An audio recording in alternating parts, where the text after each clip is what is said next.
Hi, this is how to replace the rear wiper on Lexus GX470. This is a 2006 model. So you just need to remove this piece over here, which is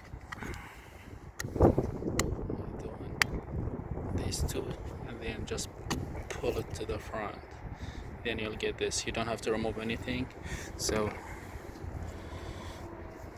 in this case, you can lift this piece. Otherwise, if this is installed, then you can't lift.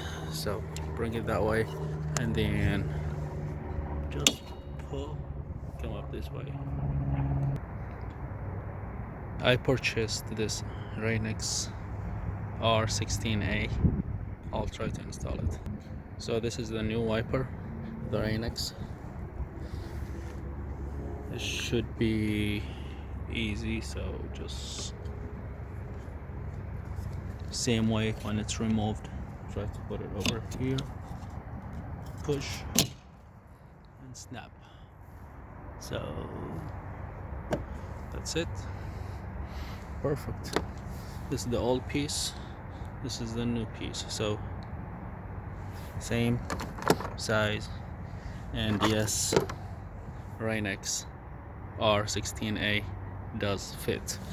All you have to do is to put this piece back, the cover, which is now this thing over here, just need to go in this hole. So just align it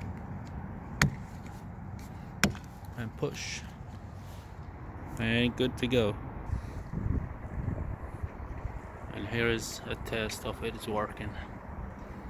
Thank you for watching.